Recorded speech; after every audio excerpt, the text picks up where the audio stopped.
여러분 만나서 반갑습니다. 오늘도 하루 일과를 마치고 비록 늦은 시간이지만 다시 기도의 자리로 나와 주셔서 진심으로 감사를 드립니다. 이 밤도 주님의 귀한 음성을 듣고 또 그 음성을 붙들고 기도하면서 주님과 더 깊은 사귐회로 나아가는 그런 시간이 될 수 있기를 바랍니다. 오늘 우리가 함께 나누고 싶은 말씀은 사사기 16장 18절에서 20절 18절에서 20절 그리고 28절에서 30절의 말씀을 읽어보도록 하겠습니다. 원래는 다 읽어야 되는데 좀 시간 관계상 두 군데만 읽도록 하겠습니다. 먼저 18절에서 20절까지의 말씀을 함께 읽겠습니다. 드릴라가 삼손이 진심을 다 알려주므로 사람을 보내어 블레셋 사람들의 방백들을 불러 이르되 삼손이 내게 진심을 알려주었으니 이제 한 번만 올라오라 하니 블레셋 방백들이 손에 은을 가지고 그 여인에게로 올라오니라. 드릴라가 삼손에게 자기 무릎을 베고 자게 하고 사람을 불러 그의 머리털 7가닥을 밀고 괴롭게 하여 본즉 그의 힘이 없어졌더라. 드릴라가 이르되 삼손이여 블레셋 사람이 당신에게 들이닥치느니라 하니 삼손이 잠을 깨며 이르기를 내가 전과 같이 나가서 몸을 떨치리라 하였으나 여호와께서 이미 자기를 떠나신 줄을 깨닫지 못하였더라. 28절에서 30절까지의 말씀도 함께 읽겠습니다. 삼손이 여호와께 부르짖어 이르되 주 여호와여 구하옵나니 나를 생각하옵소서. 하나님이여 구하옵나니 이번만 나를 강하게 하사 나의 두 눈을 뺀 블레셋 사람에게 원수를 단번에 갚게 하옵소서 하고 삼손이 집을 버틴 두 기둥 가운데 하나는 왼손으로 하나는 오른손으로 껴 의지하고 삼손이 이르되 블레셋 사람과 함께 죽기를 원하노라 하고 힘을 다하여 몸을 굽히매 그 집이 곧 무너져 그 안에 있는 모든 방백들과 온 백성에게 덮이니 삼손이 죽을 때 죽인 자가 살았을 때 죽인 자보다 더욱 많았더라. 거기까지 읽도록 하겠습니다. 세상에 어느 누구도 실패를 원하는 사람은 없습니다. 그러나 실패로부터 자유로운 인생도 없는 것 같습니다. 실패는 우리의 인생에서 어찌 보면 가장 보편적인 경험이라고 할 수 있습니다. 인간은 본질적으로 많은 한계를 가진 피조물이고 또 타락한 존재이기 때문입니다. 그러고 보면 성공한 사람이라고 하는 것은 결코 단 한 번도 실패하지 않는 사람을 말하는 것이 아닙니다. 성공한 사람이라고 하는 것은 실패를 극복한 사람입니다. 성공은 실패를 실패로 정직하게 받아들이고 거기서 교훈을 얻어서 삶을 교정하는 이들에게 주어지는 명예라고 할 수가 있는 것입니다. 발명왕 에디슨이 건전지를 만들기 위해서 5만 번이나 실패를 했다고 합니다. 실패만 거듭할 때 에디슨의 한 친구가 찾아와서 이렇게 말했습니다. 여보게 짜증나지 않은가? 이제 그만두는 게 어떨까? 그러자 에디슨이 이렇게 말했다고 합니다. 짜증이라니 나는 지금까지 이렇게 하면 결코 성공할 수 없다는 그 많은 방법들을 찾아내는데 성공한 걸세. 그러니까 이 자신은 5만 번의 실패를 통해서 5만 번만큼 성공에 이르는 길에 가까이 다가서고 있다고 하는 것입니다. 성경의 인물 가운데 거의 전설적이라 할 수 있는 영웅 삼손은 인생의 실패와 성공을 가장 극적으로 보여준 대표적인 인물이라고 말할 수 있습니다. 오늘 본문에는 삼손이 결정적으로 이렇게 실패한 모습이 아프게 기록되어 있습니다. 아마도 두 눈이 뽑힌 그 채로 감옥에서 맷돌질을 하고 있는 이 삼손의 눈에는 처절한 피눈물이 흐르고 있었을 것입니다. 복수심과 호기심으로 들뜬 군중들 앞에 불려나가 공마단의 어릿강대처럼 재주를 부리는 자신의 초라하고 비참한 모습에 차라리 죽고 싶은 마음이 들기까지 했을 것입니다. 기적적인 탄생과 더불어 놀라운 능력으로 일관했던 이 삼손의 삶은 이제 절망의 나락으로 떨어지고 말았던 것입니다. 그 원인이 도대체 어디에 있었을까? 삼손의 실패의 원인을 다시 정리해 보면, 먼저 삼손은 자신의 아킬레스건 같은 약점을 잘 다스리지 못했다고 하는 것입니다. 누구에게나 약점이 있습니다. 그러나 누구에게나 보다도 자주 또 보다도 쉽게 넘어지는 약점들이 있습니다. 삼손에게도 그런 약점이 있었습니다. 특별히 그는 여자에게 약했습니다. 이미 살펴본 대로 삼손의 이야기는 그의 영웅적인 활동에도 불구하고 시작부터 그 마지막까지 이방 여인들과의 스캔들과 함께 비참하게 몰락해 가고 있는 것을 보여주고 있습니다. 삼손은 남다른 신적인 용력을 가지고 있었습니다. 그러나 그 힘을 정작 써야 할 때 쓰지 않고 범죄하는 것에 낭비하고 있었던 것입니다. 이스라엘을 원수 블레셋의 압제로부터 해방하기 위해서 써야 하는 힘을 이방 여인들에게 낭비하고 있었습니다. 마치 종종 하나님에게서 하나님이 주신 좋은 재능과 건강과 재물과 은사들을 주님을 위해서 쓰지 않고 자기 정욕과 탐욕을 위해서 소비하는 오늘 우리들처럼 말입니다. 피터 폴 루벤이라는 화가가 삼손을 주제로 해서 그린 그림이 있습니다. 삼손이 이 사자와 싸우는 모습을 그려주고 있는데 두 개의 원을 이렇게 그려주고 있습니다. 첫 번째 원에는 삼손이 사자의 머리를 움켜쥐고 있는 모습을 보여줍니다. 사자를 제압하고 있는 모습입니다. 그러나 두 번째 원에는 사자의 머리가 삼손의 가슴을 핥히는 장면을 묘사하고 있습니다. 화가는 이 그림을 통해서 삼손은 사자를 때려 눕힐 수 있는 용력이 있었지만 자기 마음에 있는 정욕이라고 하는 사자는 다스리지 못했다고 하는 사실을 말하고자 했던 것입니다. 화가는 위대한 사사의 비극적인 이 몰락의 원인, 실패의 원인이 바로 여기에 있었다고 하는 사실을 말해주고자 한 것입니다. 오스카 와일드는 나는 모든 것에 저항할 수 있다. 단 유혹을 제외하고는 이라는 말을 한 적이 있습니다. 유혹이라고 하는 것이 얼마나 강한지를 고백했던 것입니다. 여러분 그렇습니다. 40이 불혹이라고 하지만 여러분 그렇습니까? 실제로 보면 40이 유혹이라고 할 수 있지 않습니까? 삼손은 그 유혹에 졌습니다.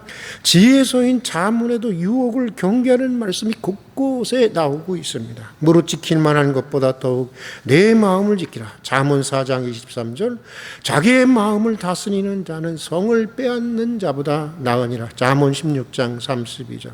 삼손의 실패는 자기의 마음, 특히 여자의 약한 자신의 약점을 다스리지 못한 데 있었던 것입니다. 사실 우리는 한계를 가진 연약한 인간이기에 누구나 약점이 있습니다. 그러나 자기 약점을 우리가 안다면 그 약점을 그대로 방치해서는 안 되는 것입니다. 그 약점이 우리 인생을 망치지 않도록 잘 관리하고 다스려 나가야 하는 것입니다. 자신을 자주 혹은 쉽게 넘어지게 하는 아킬레스건 같은 약점을 살펴보고 그것을 과감하게 끊어낼 수 있는 은혜가 있기를 바랍니다.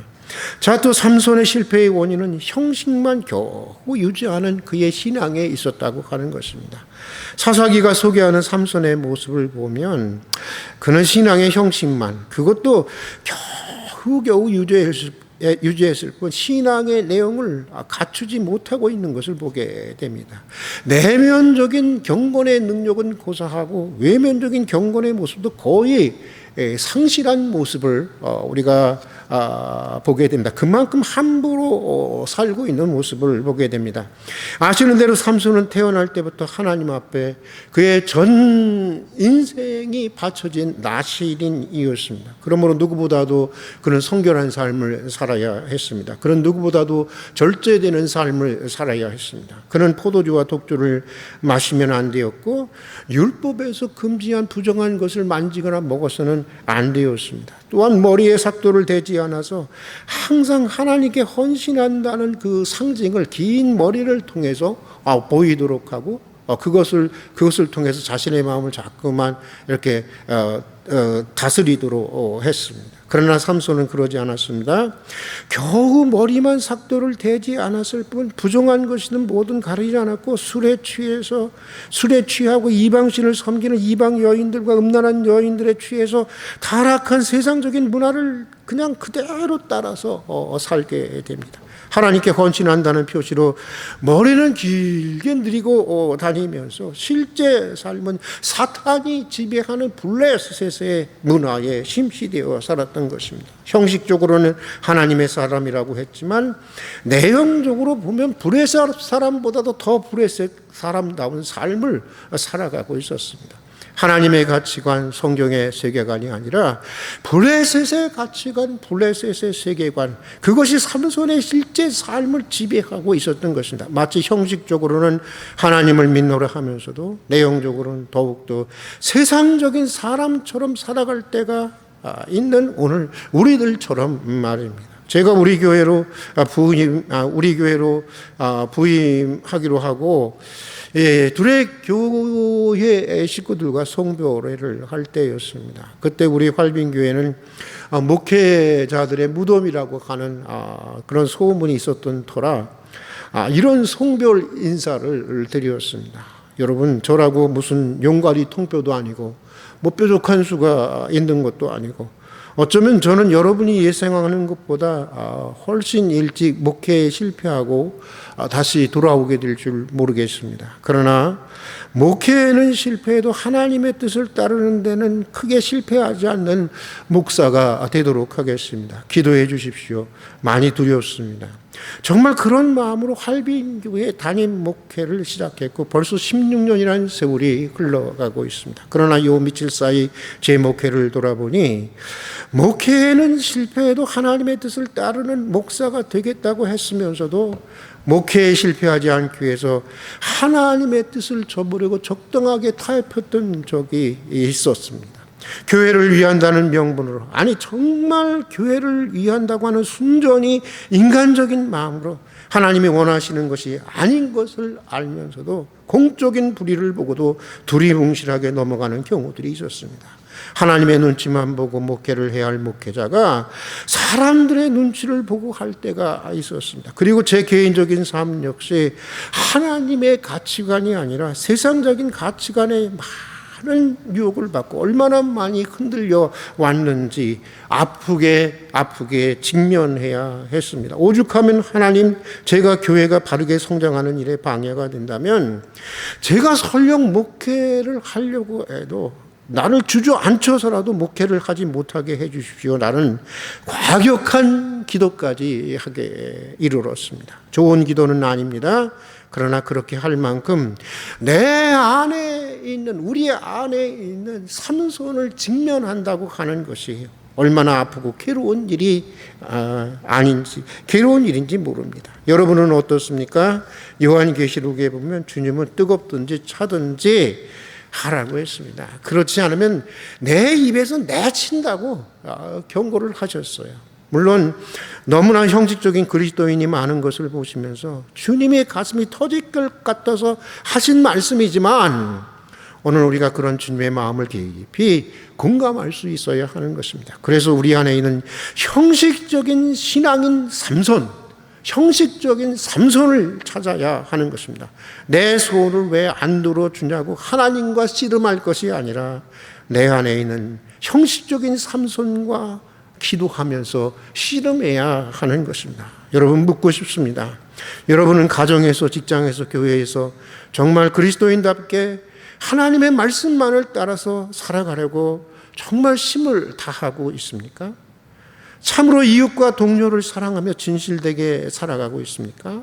만일 여러분이 주일 아침에 교회에 나오는 것으로 여러분의 신앙생활에 만족하며 불신자와 다를 바 없는 생활을 한다고 한다면 여러분은 삼손과 다를 바가 무엇이 있겠습니까? 우리는 삼손의 영웅적인 서사와 노맨스에 매몰될 것이 아니라 그의 비극적인 실패로부터 먼저 배워야 하는 것입니다. 자, 또 삼손의 실패의 원인은 영적인 것에 대해서 너무나 무지했습니다. 그리고 너무나 소홀히 여기는 사람이었기 때문이었습니다. 장자의 권리라는 영적인 유산을 자기 동생 야곱에게 팥죽 한 그릇에 팔아먹은 정말 이 멍청한 에서처럼 삼손은 목숨보다 소중한 자기 힘의 신적인 비밀을 한갓 이방 계집의 베개 송사와 바꾸어 버리고 말았습니다. 그리고 얼마나 영적으로 무감각해졌는지 그는 하나님의 영이 그를 떠났는지조차 알지 못합니다. 오늘 본문에서 가장 비극적인 구절은 20절의 말씀입니다. 20절의 말씀 우리 같이 한번 읽어보겠습니다. 드릴라가 이르되 삼손이여 블레셋 사람이 당신에게 들이 닥쳤느니라 하니 삼손이 잠을 깨며 이르기를 내가 전과 같이 나가서 몸을 떨치리라 하여도 여호와께서 이미 자기를 떠나신 줄을 깨닫지 못하더라. 여호와께서 이미 자신을 떠난지도 깨닫지 못했다고 하는 것입니다. 얼마나 영적으로 여러분 이 둔감했으면 그랬겠어요.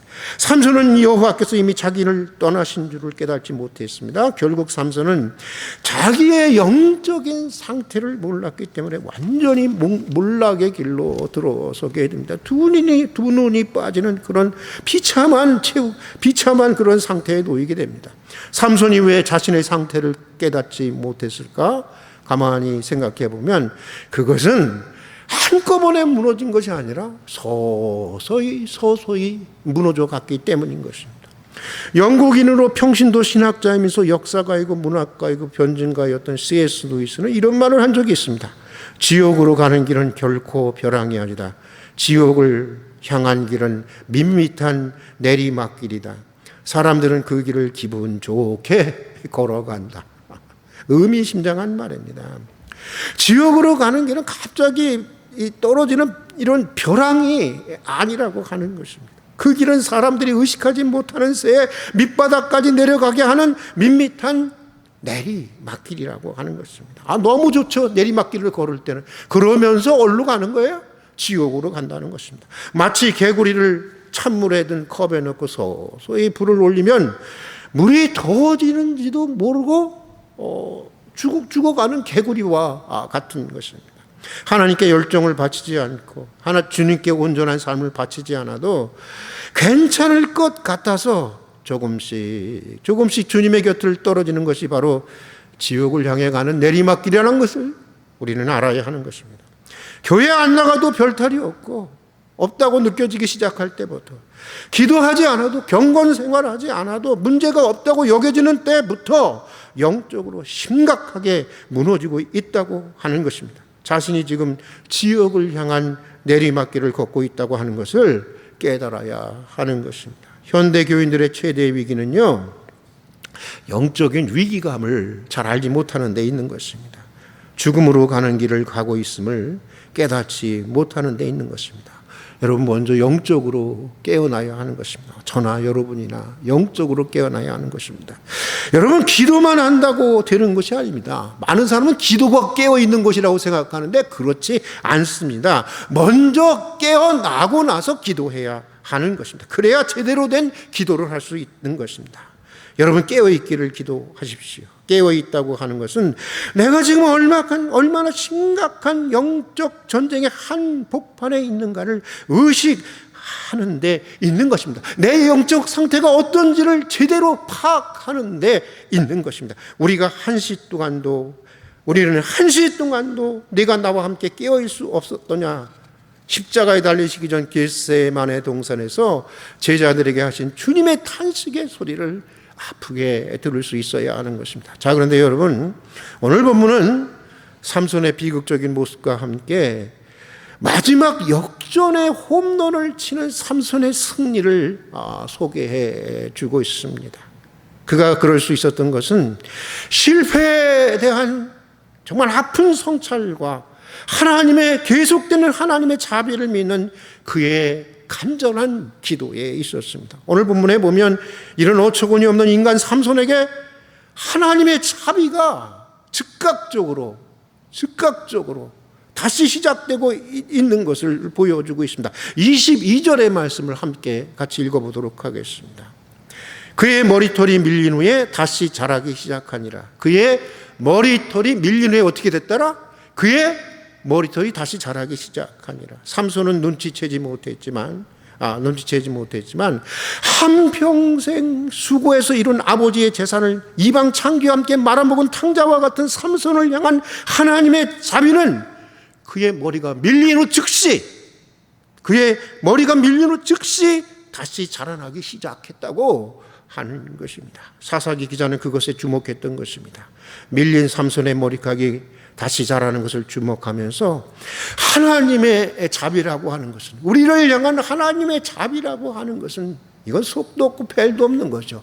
그런 것이라고 하는 것을 그 진실을 말해주고자 했던 것입니다. 아무튼 삼손은 그의 생애를 마감하는 무렵에야 자신의 잘못을 깊이 깨달았습니다. 그리고 죽을 때까지 계속해서 기회를 주시는 하나님의 자비를 의지하고 기도를 드렸습니다. 살자고 기도하지 않았습니다. 원수와 함께 죽기를 기도했습니다. 그러니까 그의 기도는 생명을 건 기도였다고 하는 것입니다. 삼손의 마지막 기도가 28절에 기록되어 있습니다. 우리 같이 한번 읽어보겠습니다. 삼손이 여호와께 부르짖어 이르되 주 여호와여 구하옵나니 나를 생각하옵소서. 하나님이여 구하옵나니 이번만 나로 강하게 하사 블레셋 사람이 나의 두 눈을 뺀 원수를 단번에 갚게 하옵소서 하고, 삼손은 두 눈이 빠져 앞을 볼 수가 없었습니다. 이미 머리카락을 잘렸기 때문에 힘도 없었습니다.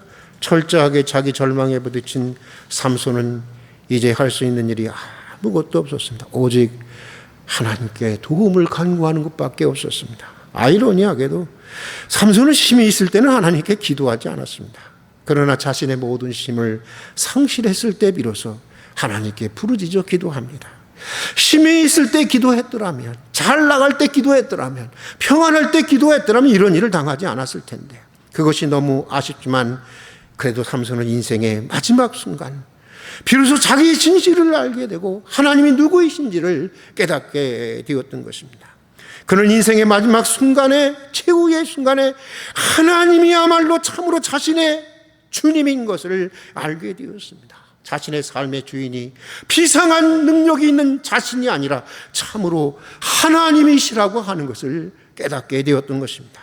여러분, 근본적인 인생의 참에, 근원적인 인생의 변화는 하나님이 나의 인생의 주인이시라는 것을 아는 것입니다. 내 생명뿐만이 아니라 내 인생과 내가 가진 모든 것들이 하나님의 것임을 진심으로 인정하는 데 있는 것입니다. 그리고 그것을 주님의 뜻에 따라 바치고 섬기는 데에 근원적인 참회가 있는 것입니다. 늦게나마 삼손은 그것을 깨닫게 되었습니다. 그리고 마지막으로 자기 생명을 하나님께 드리는 기도를 했던 것입니다. 사사로서 블레셋으로부터 이스라엘을 해방하는 하나님의 뜻에 자신의 나머지 인생을, 그 최후의 인생을 아낌없이 하나님 앞에 전부 드렸던 것입니다. 그때 모든 실패를 만회하는 역전의 승리가, 인생 한평생 그 계속됐던 실패를 만회하는 역전의 승리가 그에게, 그리고 그의 민족 이스라엘에게 주어지게 된 것입니다. 그래서 오늘 보면 30절에 보면 삼손이 죽을 때에 죽인 자가 살았을 때 죽인 자보다 더욱 많았다라고 사사기 저자는 기록을 남기고 있는 것입니다. 여러분, 실패했습니까? 저 역시 실패의 고통을 누구보다도 잘 아는 인생을 살아온 사람이지만, 여러분, 생각해 보면 실패 없는 인생은 없는 것입니다. 정직하게 실패를 인정하고 그 원인을 아프게 찾으십시오. 그리고 범죄한 후에도, 실패한 후에도 즉시 다시 시작되는 하나님의 자비를 의지해서 기도하십시오. 삼손처럼 모든 실패를 만회하는 역전의 승리가 인생의 최후의 순간에도 주어지게 되는 것을 경험하게 될 것입니다. 함께 기도하도록 하겠습니다. 사랑하는 주님, 오늘도 하루 일과를 마치고 늦은 시간 다시 기도의 자리로 나오게 해주신 것을 진심으로 감사드립니다. 삼손의 비극적인 실패로부터 배우게 해 주시옵소서. 자신의 약점을 살피고 그 약점을 다스릴 수 있게 해 주시옵소서. 형식적인 신앙인이 아니라 믿음의 내공을 탄탄하게 갖춘 신앙의 사람들이 되게 해 주시옵소서. 경건의 모양만 있는 것이 아니라 경건의 내적인 능력을 가지게 해 주시고 정말 마음과 뜻과 정성을 다해서 주님과 이웃을 섬기게 해 주시옵소서. 또한 영적으로 깨어서 자신의 영적인 상태를 점검하고 목숨처럼 소중한 영적인 유산을 지켜가게 해 주시옵소서. 실패한 자리에서 다시 역전의 기회를 주시는 하나님의 자비에 의지하고 범죄한 후에도 속히 돌아서서 기도하게 해 주시옵소서. 인생 최후의 순간에도 다시 역전의 승리를 안겨주시는 예수님 이름으로 기도드립니다. 아멘. 계속해서 기도하도록 하겠습니다.